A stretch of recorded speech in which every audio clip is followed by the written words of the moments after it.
पृथ्वीचा आकार केवढा, ज्याच्या त्याच्या डोक्या एवढा. त्यामुळे ज्या बिचाऱ्यांची जेवढी बौद्धिक कुवत आहे त्या कुवतीनुसार त्यांनी केलं, एका कंट्रोल सिच्युएशनमध्ये केलं. आणि विशेष म्हणजे ज्या पद्धतीच्या कृती त्यांनी केल्या.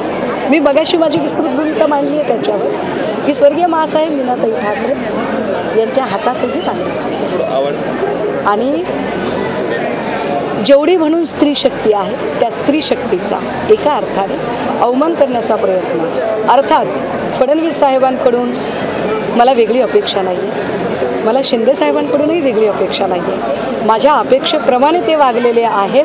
त्यामुळे आपण फार तर त्यांच्याबद्दल अपार सहानुभूती व्यक्त करावी. मला खरंच असं वाटतं का की कोणी राज ठाकरेंच्या नादी लागावं? अहो, हे मी जाहीर भाषणात सांगितलं, हे प्रश्नच नाही. आम्ही लढतोय ते भाजपसारख्या एका हुकुमशाही प्रवृत्तीच्या विरोधात.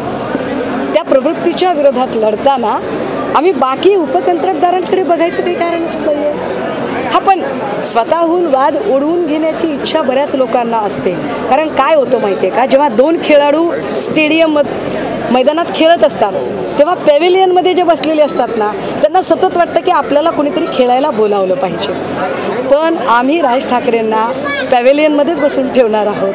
आम्ही त्यांना मैदानात खेळायला नाहीत बोलावलं. ताई, तुम्ही आज विधानसभा निवडणुका तोंडावर आहेत, दर्यापूर असेल किंवा बंडेरा जागेवर तुम्ही दावा केला आहे, कसं पाहता? नाही, मी दावा केला म्हणण्यापेक्षा महाविकास आघाडीचे नेते जो निर्णय घेतील तो निर्णय आम्हाला मान्य आहे. फक्त कुठल्याही शिवसैनिकांच्या, माझ्या पक्ष संघटनेत काम करणाऱ्या सगळ्या मंडळींच्या मनातली जी इच्छा आहे ती इच्छा मी बोलली पाहिजे. आणि मी माझ्या पक्षप्रमुखांकडे ती मागणी करत आहे आणि सांगत आहे की महाविकास आघाडीकडे आपण तो प्रस्ताव ठेवावा. महाविकास आघाडीचे नेते जे काही बसून निर्णय घेतील आणि ज्यांना कुणाला ती जागा सुटेल त्याच्यासाठी महाविकास आघाडी म्हणून सगळेजण मिळून ताकदीनं लढतील. परंतु आम्ही प्रस्तावच नाही ठेवायचा असं कसं?